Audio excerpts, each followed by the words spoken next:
there is a hidden history that has been deliberately obfuscated from the peoples of the world. And that's why I am on the trail.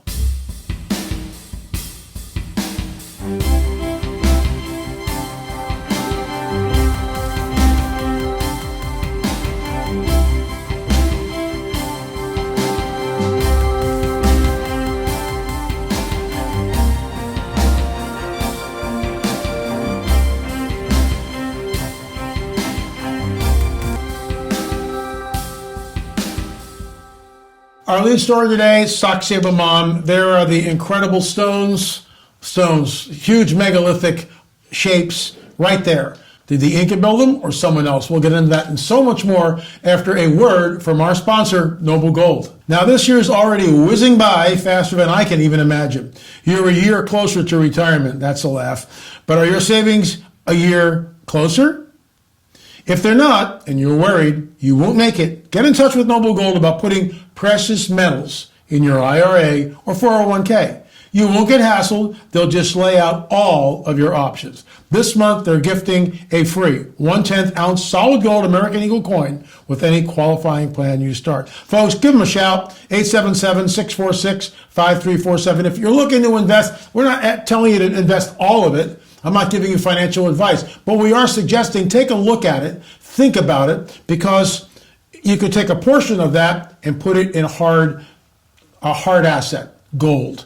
877-646-5347 or visit noblegoldinvestments.com. That's noblegoldinvestments.com, noblegoldinvestments.com. The prognosticator of prognosticators, Punxsutawney Phil. That's right, it's February 2nd. It's Groundhog's Day. Oh, by the way, what's different about LA? I'm not sure what I'm looking at. There's something, oh my God, he shaved his mustache and his goatee. Is this a sign from the Lord? No, it's not. It's just that I've had one for like 15 years, and on our vacation I went, what the heck? So if we get a whole bunch of feedback from people going, oh, grow your mustache back, Ali, I don't know how to deal with it, then I more than likely will. But you know what? I think it makes me look younger. Vanity, vanity, all is vanity. Let's get right into it. So I'm going to tell you a story.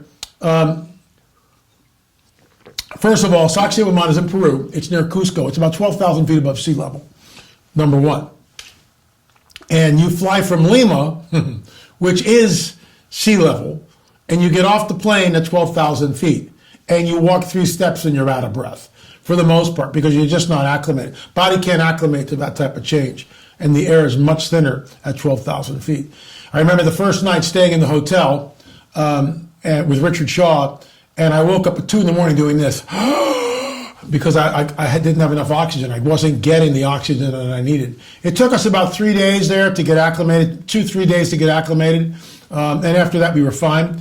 And our guide at the time was Brian Forrester, who was a good friend. I consider him still a good friend. I'm not sure that feeling is mutual, but I digress. But Brian's a great guy. And he took us to Sacsayhuaman, and he took us just an incredible way. We came in so you would see the entire. We were above it and probably about 200 yards away from it on like a plateau. So he took us in the back entrance. We're standing above looking down. We all just went, you've got to be kidding. So Richard and I were going to film, and we thought about using this for the open of Watcher 6, The Secret Cosmic War, which I'm going to talk about the rest of the week. I think you'll find that fascinating. And that's in our Watcher series. You can go to streaming.lamarzulli.net, check it out for yourself. But here's a shameless plug. But here's the deal. We're there, and we're looking at these stones. Look at where this woman is standing. Look at how large that megalithic stone is. Look at how the other stones are placed with absolute perfection, to the left, to the right, and on top. Look at the stone. Look at them carefully. And remember, we showed this a little while back, and maybe I'll show the clip tomorrow, because I have it, that you can't cut andesite with a copper chisel. Can't do it. So if you can't cut andesite with a copper chisel, how, pray tell, were these stones cut, shaped, and moved? No one knows. But all the guides, the Inca were master stone cutters. Just let's get some Inca stone cutters and give them the tools, the copper chisels that you guys had, and let them go at it. If I were a millionaire, I'd take an ad out in the Cusco paper, bring your best stone cutters. Well, the quarry, according to Brian, and I've never been to the quarry, but the quarry is about 40 miles away, give or take. So you're looking at a stone behind that woman that probably weighs in excess, I'm going to be conservative, 30 tons.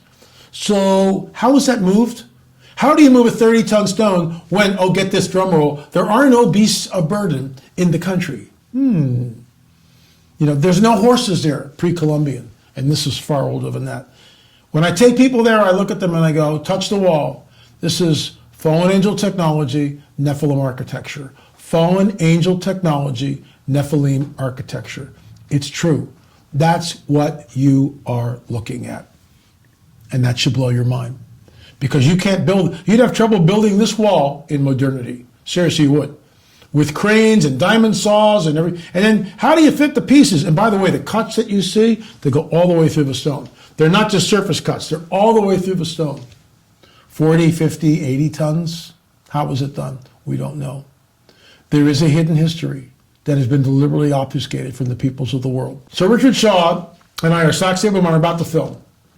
So if you put a tripod down, boom, the officials come in. What are you doing with the tripod? So you can't even use a monopod. No tripod. Rich is holding the camera. He's got this incredible zoom lens on it.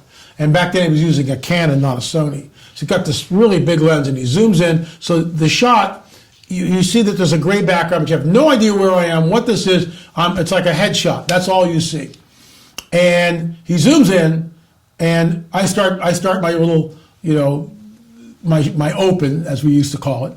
And the moment I started talking, we hear this thunderclap, or after I think I said something like, so much is going on and there's so many mysteries in the world, blah, blah, blah, blah, blah, which is why we had to come to Peru. And then Richard pulls the camera back, and at that precise moment, you hear a thunderclap. It was just, and I sit there and you see my face, I start cracking up because I can't even believe it. That's what it was like. I mean, it was almost like it was orchestrated. That's Sacsayhuaman. We'll be talking about that the rest of the week. And by the way, I will be on, in March, we'll be starting a Jim Baker show. And I'm going to lead off with Sacsayhuaman because it's the type of, let me just show you something real quick. It is the type of site, when you are there, you can't even believe what you're looking at. Here's the centerfold of the book, On the Trail of the Nephilim, right there. And it gives you an idea of the massive, massive construction that you see. No mortar is used, stones weighing 80 to 100 tons. Are you flipping kidding me? How was it done?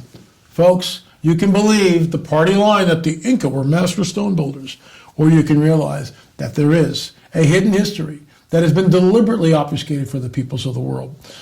Go and to Uscreen, our Uscreen account, streaming.lamarzulli.net, streaming.lamarzulli.net, download all of them. Binge watch them all. There's so much information, not only in the On the Trail of the Nephilim series, but check out the Watcher series, Secret Cosmic War. All right, let's get right into our UFO clip. I'm just going to let this run. Res ipsa loquitur. The thing speaks for itself. Aliens exist and President Trump knows about it. That's according to Israel's former space security chief. In an interview with an Israeli newspaper, he said the aliens have been waiting until today for humanity to develop and reach a stage where we will understand in general what space and spaceships are.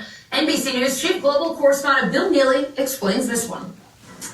Hi, Alison. Well, this is quite a story, and it comes from the man who headed Israel's space security program for nearly 30 years. Chaim Eshed is making the extraordinary claim that the United States and Israel have been in contact with a group of aliens for years. Not immigrants, but extraterrestrials.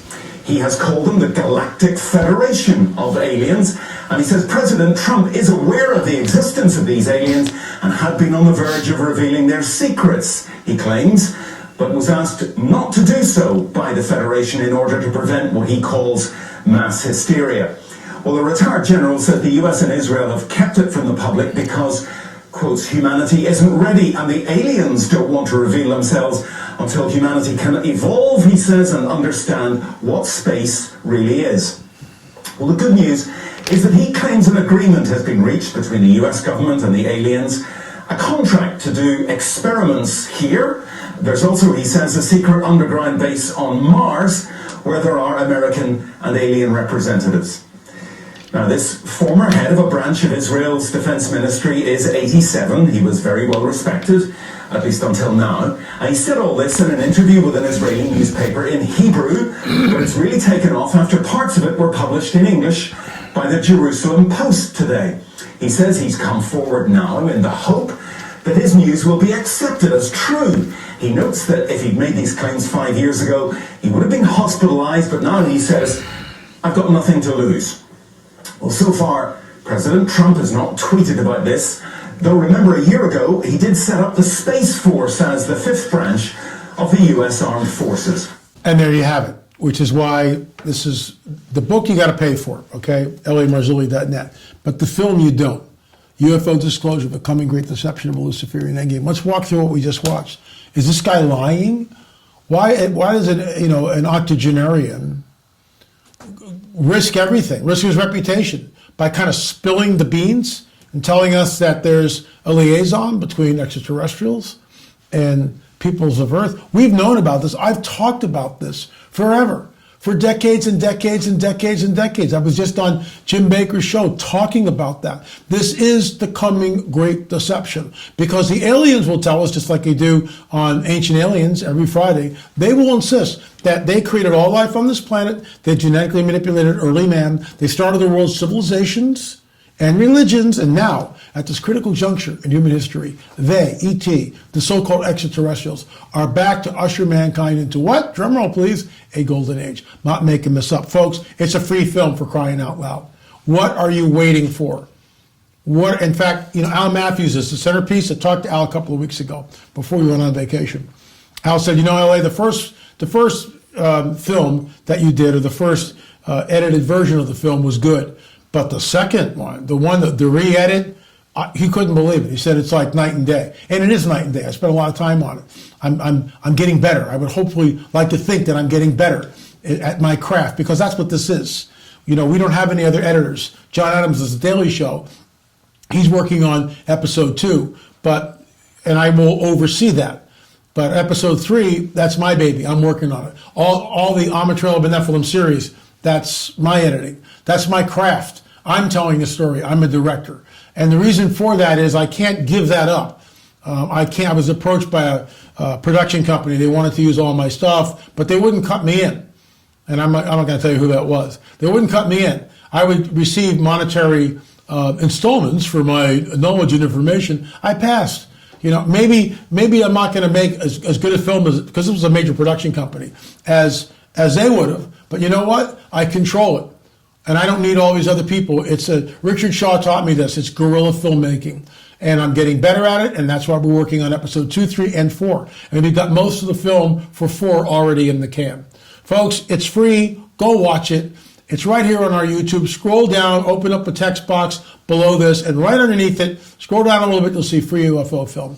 UFO Disclosure, The Coming Great Deception of a Luciferian Endgame.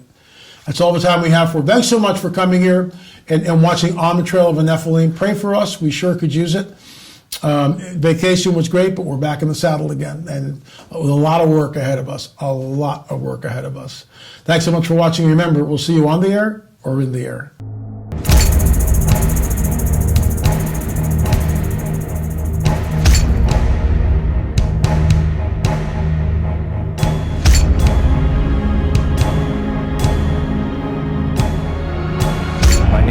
Matthews, I've seen a UFO. I've seen a UFO. And I saw a UFO. A UFO.